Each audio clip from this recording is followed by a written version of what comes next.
Ал қымбатты көрермен, біз тікелей эфиріміздермен жалғастырамыз. Енді бүгін біздің студиямызға жайғасқан меймандарымыз бар. Ендеше таныс болыңыздар.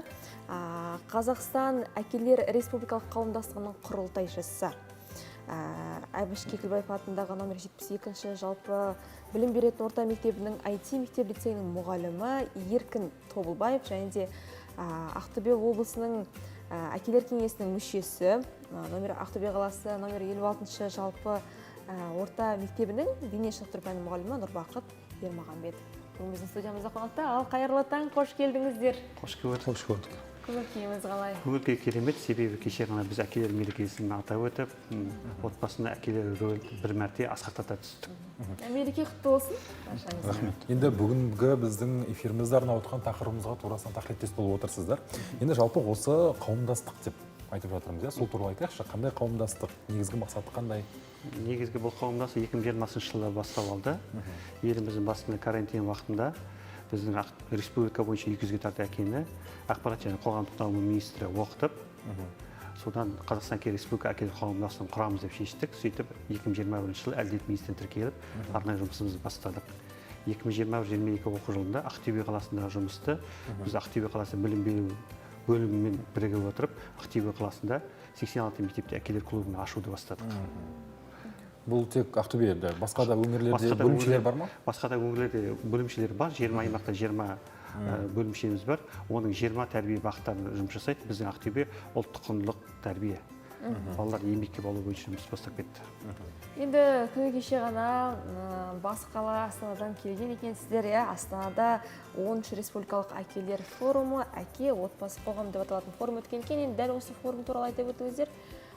Қандай өзекті мәселе қозғалды? Қанша әке қатысты? Жалпы 500-ге тарта әке қатысты ол жақта. Қазақстан 20 аймағынан келді. Сонымен қатар ел қаймақтары, мәжіліс депутаттары, Жұлдыз Сүлейменова, Дана Нұржігіт сияқты. Сонымен қатар әке тәрбиесінде рөл атқарып жүрген аймақтардың үздік тәжірибелері көрсетілді. Сонымен қатар біздің Қазақстан Республикасының президенті Тоқаев мырзаның айтуы бойынша 5 кеселмен күрес мәселесі көтерілді. Сонымен қатар қазіргі заманның әкелер тәрбиесі, сонымен қатар балаларды еңбекке баулу мәселелері 4 секция бойынша жұмыс жасалды. Ол жерде негізгі үздік тәжірибе көрсетіліп, біздерге қосымша ақпараттық көмек ұсынылды. Бұл жердегі бір қуанатын нәрсе, яғни әкелердің өте көп келуі, сонымен қатар белсенділігі. Себебі бұл 10-шы форум болып табылады. Бұл яғни мерейтойлы форум болғандықтан, бұл форумнан біздің аларымыз өте көп болды. Енді осы қоғамдық ұйым ретінде шаралардың өтіп жатқаны белгілі, тренингтер әкелерге өткізіліп жатыр. Жалпы бір қоғамдағы рөлі бойынша қиындықтар кездескен уақыттар болды ма? Әрине қиындықтар кездескен болды, себебі біздің қоғамдастығын көтеріп жүрген бір мәселесі отбасының зорлық-зомбылық көрсететін әкелермен жұмыс. Біз қазір қоғамда ондай әкелерді анықтаймыз, бірақ олармен әрі қарай жұмыс жасамаймыз. Оларға тиран деген атаққа бекітіп қоямыз да, әрі қарай жұмыс көрсетілмейді. Осы жерде біздің қоғамдастықтың бір ерекшелігі Ақтөбе қаласы әйелдер жөніндегі әкім жанында әйелдер жөніндегі комиссия бар, сол комиссия мүшесі ретінде соларға мен жеке келіскен кезде олардың да ішкі проблемасы бар екенін, олардың да жағдайын түсіну керек екенін, сонымен қатар қазіргі таңда әйел адам рөлін көтеру бойынша көбірек жұмыс жасап кетті де, әкелер рөлін көтеру бойынша көбірек істеген жоқ. Ол жерде басты кінәлі отбасында зорлық-зомбылық көрсетушілердің себептері қандай себеп болу керек, соны анықтау керек. Сонымен қатар олардың әрі қарай осы әрекетке бармау жолдарында кейбір қиындықтар кездесті. Сол кезде ол әкелердің бізге айтатыны, біз өзіміздің кінәмізді мойындағымыз келмейді, бірақ олардың тікелей сөйлесу арқылы, сұхбат арқылы, немесе тренингтер арқылы, немесе жеке кездесулер арқылы олардың ішкі мәселелерін, ішкі толғандырып жүрген мәселелерін, қажеттіліктерін қанағаттандыру жұмысы бойынша жұмыстар атқарылды. Енді расымен қазіргі таңда қоғамда болып жатқан жағдайлар осы әкенің жалпы орнының, әкенің рөлінің түсуіне әкеліп соққан секілді. Енді осы тұрғыда Нұрбақыт мырза, өзіңіз не айтасыз? Жалпы қоғамдағы әке рөлі қандай қазір? Қоғамдағы әке рөлі қалай деп айтсам, өзім мен енді мұғалімнің жанұясынан шыққан адаммын. Әкемде мен сол көзімді ашқаннан мектеп мұғалімі болып, одан мектеп басшысы болды, аудандық білім бөлімінің басшысы болды, Қарабұтақ деген ауданында туып өскенбіз. Содан әкеміздің көзін көргеннен кейін енді бізді сол әкеміздің жолын қуып, мен де мұғалім болдым. сол 92 жылы Жұбан университетіне түсіп, 96 жылы аяқтап, содан бері қарай мектеп саласында дене шынықтыру пәнінің мұғалімі болып жұмыс жасап келемін. Қазіргі таңда осы қаладағы номер 56 жалпы орта білім беретін мектептің дене шынықтыру пәні мұғалімімін. Сол мектептің басшысының жаңағы хабарлауымен осындай Астанада 10-шы әкелер форумы өткелі жатыр. Соған осы мектебіміздің ер адамдардың арасынан сені ұсынамын деп айтқаннан кейін қолдап осы барып келген жайым бар. Енді форумнан не түйдіңіз? форумнан түйген менде қазіргі заманғы мынау айтып жатыр ғой, мына альфа балдар деп, енді өзіміз мектепте жасап жүргеннен кейін ондай балдарды көріп та жүр көзіміздің алдымызда. Мектепте бізде де неше түрлі шаралар өтіп жатыр. Оны жоққа шығару болмайды. Мектебіміздің басшысының қолдауымен, жаңағы орынбасарларының қолдауымен, әкелермен кездесу, ата-анамен жалпы кездесу, солардың арасынан түрлі сайыстар өткізу, ондай шаралар өтіп жатыр. Ал енді мына форумға мен енді мына ініммен бірінші танысып, барып келіп отырмын. Мен Арманғали ойым осы қолдап, осы інішектерге көмектесу. Жалпы мына тек қана жаңағы мұғалімдер емес, жалпы ер адамдар қауымы, әкелер қауымы болып, осы жігітке көмектесу керек деп ойлаймын. Ол жалғыз тек қана бір мұғалімдердің ғана дерті емес, бұл оқушылар жалпы қазақ ұлтының болып жатқан жағдайлардың бәрі дерті деп ойлаймын. Сол себептен қолдап, көмек көрсету керек деп ойлаймын. Енді мынандай бір проблема деп айтсам болады, бір сұрақ туындайды да, неге біз бүгінгі қоғамда әкені жаңа айтып қалдыңыз ғой, тиран, қорқыныш, бір үрейдің үлгісі қылып қойдық. Неге мейірім емес, мейірімділік емес, не себепті ол жаңағыдай ізгі тәрбие емес, неге деген сұрақ туындайды да? Себебі қазіргі таңда балдардың даму өрісі өте жоғары. Біздегі бұрынғы әкелердің тәрбиесі, біздің кезіміздегі, біздің дәуірдегі әкелердің тәрбиелері бұл балдарға шектеу қою. Осы жерде бала мен әкенің арасында ойынның қарама-қайшылықтары кезіп қалуы мүмкін. Осы кезде әкелерге айтарым, баланы ерте жастан бастап уақыт бөлу керек. Егер де біз балаға ерте жастан бастап уақыт бөлетін болса, өзінің жан-жағына ерте жастан бастап уақыт бөлетін болса, ондай мәселе болмас еді. Осы жерде жаңа Нұрбақыт мырза өзі көпбалалы әке, қасымдағы әріптесім, соның балаға капиталды көбірек салып жүрген әкелердің бірі деп айтуға болады. Себебі оның Нұрбақыт мырзаның баласы қазір болашақ бағдарламасын шетелде оқып жатыр. Екі баласы дәрігер мысалы. Демек, сондай яғни мақтанышпен айтатын әкелерді ортаға шығара керек. Себебі ондай әкелер қазір өзіндік менін шығарғысы келмейді. Неге айтпай тұрсыз? Айтпайсыз ба? Тіл өзі. Қанша балаңыз бар?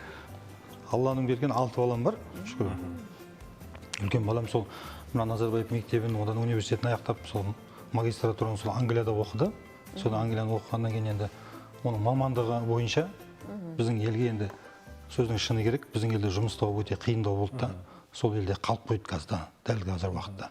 Сол елде жалғастырып, сосын болашақта ойы сол елден жаңағы өзінің білімін, несін жаңағы еңбек жолын шыңдап, елге келіп, елді көтеру мақсаты. Өзінің маған айтқан сөзі сондай, берген сөзі. Ол қыз балам мен еді. Одан кейін екі қыз балам осы грантпен ұтып алып, осы биыл 3-ші курсты аяқтап 4-ші курсқа көшіп жатыр. Екеуі де медицина қызметкері. Кеше екі баламды келіп құттықтағанмын. Себебі жолдасым өзі медицина қызметкері, екеуі анасының жолын қуып кетті. Ең кенже балам менің тек. Ана мектебінде 7 жаста 1-ші класс бітіріп, екеуі көшті. Сол балам жаңағы мектепте, біз оны айтқан жоқпыз ешқандай. Мектебінде бір тәрбие сағаты өткен ғой, мамандық таңдау туралы. Сонда баламнан сұраса айтады дейді, үйде жаңағы атам мен әкем ұқсап мұғалім боламын деп айтады. Соған атасы мен екеуміз үйде мәз болып жатырық. Соны естіп қалған балдармен де мұғалімдікке барған жоқ еді. Бенжіп отырсыз ғой? Мұғалімдікке. Әрине, әр баланың өзіндік бір бағы болады ғой. Енді Еркін мырза, өзіңіз неше? Қанша балаңыз бар? Менде өзімде Алла берген 4 балам бар. Сіз де көп балалы екенсіз? Мен көп балалы екенмін. Қазір балалар мектеп оқушылары. Әрине олардың таңдаған мамандықтары елге қоғамға қызмет ету мамандығы. Бірінші ұлымның таңдаған мамандығы бұл ұлттық қауіпсіздік комитеті.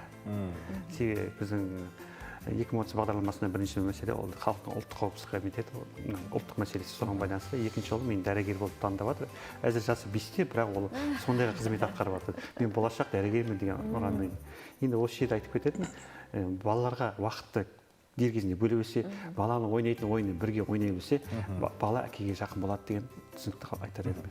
Енді форумдардың өткенін біліп жатырмыз. Енді жалпы осы қауымдастықтың алға қойған жоспары қандай? Қандай жоспарларыңыз бар алда? Бірінші кезекте қауымдастық алға қойған жоспар бұл медиаторлық жұмыс. болашақ ажырасуға бет алған немесе неке қылатын жастармен кездесулер көбірек өткізу. Себебі қазіргі таңда біз ажырасу бойынша үздік ондыққа еніп отырмық әлем бойынша. Бұл да үлкен кеселік кесапат деп айтуға болады. Екінші кезекте мына отбасына зорлық-зомбылық көрсеткен әкелермен жұмысты көбейту. Себебі ондай әкелер бізге тартып отырып, олардың отбасындағы, яғни бала дінде айтады ғой, үш нәрсені талқылама: бірінші жарыңды, екінші балаңды, үшінші салған үйіңді. Сол себепті ондай өзің жасаған дүниеңді өзің құртпауға тиіс. Төртінші мәселе әкелер рөлін көтеру бойынша біз мысалы саясатта болсын, заңда болсын әкелердің рөлін асқақтататын, нығайтатын заңдардың көбірек шығарылуы, немесе декларация немесе құндылықтар ұсынылуы, бағыт-бағдар көрсету. Сонымен қатар біздің әрбір үйде бүгін 15 маусым айының 3-ші сенбі емес, жалпы 360 күндерде әкені құрметтейтін дәрежеге жететін шараларды өткізу біздің басты мақсатымыз. Енді көбіне енді айтады ғой, еркек түздің адамы деп ше. Дәл сол бір қағиданы пайдаланып, көп жауапкершіліктің барлығын әйелдің мойнына береді. Енді бұл жерде әкенің үйдегі қыз баланың да, ұл баланың да тәрбиесіне әке араласу керек, осы туралы айтайықшы. Ұл бала әкеге қарап өседі. Ал қыз баланың бойындағы еркектің жаңағыдай прототипі, ол әкенің жаңағыдай әкеге қарап қалыптасады. Нұрбақыт мырза, өзіңіз айтыңызшы осы тұрғыда. Енді менде енді алты бала деп айтып жатырмын ғой, соның ең кенжем ғана ер бала, қалған қыз балдар. Жасыратын жоқ, енді мен әкем анам бірге тұрамыз. Сол себептен мен қыздарымды кішкентайынан тәрбиелеп жатқан әжесі. Енді атасы да енді білім қызметкерінде жұмыс жасап зейнетке шықты ғой. Оған дейін енді жұмыста жүрген уақытта әжесі жастайынан ерте зейнетке шығып, сол үлкен қызымды тәрбиелеген, негізі оқытқан да тәрбиелеген де әжесі болады. Сол әжесінің жемісі қазір шетелде жүрсем айтым болады, әжесінің үлкен жемісі болады. Алғашқы бала неміз ғой. Енді сосын айтады ғой, алдың қарба қайда жүрсе артық солай жүре ереді деп. Сол сияқты енді ар жағында сіңілілерді өздері оқып, әйтеуір көрсетіп жатыр, жемістерін грантқа оқып жатыр. Одан кейін екі балам, төртінші қыз балам жаңа Назарбаев мектебінің 12-ші классына көшіп жатыр. 5-ші қыз балам 7-ші класты бітіріп, сол Назарбаев мектебінде 8-ші классына көшіп жатыр. Енді жаңа ұлым енді кенжем енді сол батыс екіде жаңа Ген Альфа деген мектептің 1-ші класын аяқтап, енді 2-ші классқа көшіп жатыр. Енді бұл жерде жаңа айтып қалдыңыз, ата әженің тәрбиесі деп, өзіңіз жалпы қыздарыңызбен сөйлесесіз бе? Қыздарымыз сөйлесеміз ғой енді қыздармен, енді арасында енді сөйлесеміз, енді көбіне енді әжесінің несі болғасын, әжесі мен анасы көп қарайды ғой қыз балаларға енді тәрбиесіне. Бірақ енді арасында сөйлесіп тұрамыз ғой. Кешеде мысалы қыздарымды бірінші жол құттықтап жатырмын, жаңа медицина, енді болашақ медицина қызметкерлері ғой. Сонда артынан іле-шала жаңа ол әкелердің несі деп жаңа біз жолда келе жатыр екеуміз, жаңа WhatsApp-қа неше түрлі қылып жазып жіберіп жатыр, телефон арқылы тілдесіп жатыр қайтып. Үйге келіп тілдесеміз. Бүгін атаулы мереке, әкелер күні деп жатырмыз. Енді өздеріңіз замандастарыңызды осы ретте немесе жас әкелер, жалпы барлық әкелерді құттықтасаңыздар, экран тізгіні өздеріңізде. Ал енді құрметті қазақстандық жалпы Ақтөбе облысының әкелері, барлығыңызды да бүгінгі төл мерекелеріңізбен құттықтаймын. Барлығыңызда да тәрбиелі ұрпақ тілеймін. Болашақ тәрбиелеп отқан ұл қыздарыңыз биіктен көрінетін сондай білікті, білімді ұрпақ болсын болашақта. Сондай барлық жақсылық тілеймін. Елімізде жаңағыдай жаман ондай елер болмасын. Қазақ жетімін жылатпаған дейді ғой. Сол себептен біздің тәрбиелеп отқан жемісіміз, ол біздің болашақ жемісіміз. Сол себептен жемісімізді дұрыстап жеу үшін болашақта өзіміз сол жемісті жастайынан күтіп, жақсылап тәрбиелеу керек деп ойлаймын. Соны барлығыңызға да тілеймін. Енді ұлы істер шағын қадамнан басталады. Шағын қадамдар үлкен қадамдарға алып келеді. Осы жерде әкелерге айтарым, балаға дер кезінде уақыт бөліңіздер. Уақыт бөлсеңіздер, қартайған кезде жемісін жейсіздер. Және де біз бос кірген жоқпыз. Екі журналистке амал дәптері, заманмен санасындағы 30 құпиясы. Бұл жерде Асхат Аймағамбетов, Саясат Нұрбек сияқты тұлғалардың, Қанат Айтбаев сияқты тұлғалардың өз әкесінен алған тәрбиесі туралы керемет дүниелерді сіздерге тақырып етпекпін. Керемет, заманмен санасқан 30 әкенің хикаясы. Бұл жерде, яғни өмірден алған тәжірибе? Өмірден алған тәжірибе. Мысалы, Асхат Аймағамбетов ерте жаста әкесіне жетім болса да, бір әкесіне айтқан барлық құпиялардың, барлық сырларын, сонымен қатар бала тәрбиесінде қандай маңызды қадамдарға басымдық беру, осы туралы көбірек бізге жазба ретінде қалдырып ұсынып отыр. Бұл сиясы кетпеген дүние. Енді Ақтөбе қаласы әкелеріне осы кітаптар таратылатын болады бұйырса. Тренингтерде, семинарларда. Енді бағана бағдарлама басында да айтып өттік, біздер өмірде жалпы небір жағдайлар бар ғой, оның ішінде әсіресе жалғыз басты әкелер бар, иә? Сондай бір жандармен тікелей жұмыс жасайсыздар ғой? Әрине жасаймыз. Себебі ондай жандар біздің назарымызда үнемі болады. Себебі ол әкелерге біз көбіне жазғы демалыс кезінде балдарына лагерьмен қамтамасыз етуге, сонымен қатар осы әкелер күнінде атап өтілуіне, сонымен қатар жеке қамқоршылар, спонсорлар арқылы ақшалай қаржылай көмек беруге, немесе құрбан айттағы діни мерекелерде оларды басқа да азық-түлікпен тағы да қамтамасыз етуде. Әрине біздің қасымызда жүрген әкелер бар. 5 бала тәрбиелеп жатқан әкелер бар. Ол бар болған 179 мың теңге жәрдемақымен күн көріп жатқан әкелер бар. Осы әкелер қоғамға тартып, бірақ ол әкелер көбіне ұялшақтау, кейін қарай тартқысы келеді, бірақ ол жерде біздің көздеген басты мақсатымыз бала тәрбиесіндегі олардың біздің қоғамға тарту, қоғамға көбірек олар балаларды спортпен қамтамасыз ету, немесе денсаулықтарын қаралу мәселесі, немесе емделу мәселелеріне сол бойынша. Себебі бізде осы қоғамдастықтың Ақтөбе облыстық денсаулық басқармасымен меморандумымыз бар, білім басқармасымен меморандумымыз бар. Сол меморандум негізінде жұмысты жасап келе жатырмыз. Біз әрине көппіз, бірақ біздің жасап жатқан жұмысымыз негізгі қоғам үшін жасап жатқан жұмыс. Енді Еркін мырза, Нұрбақыт мырза, біздің студиямызға келіп сұхбат бергендеріңіз үшін ерекше алғысымызды білдіреміз.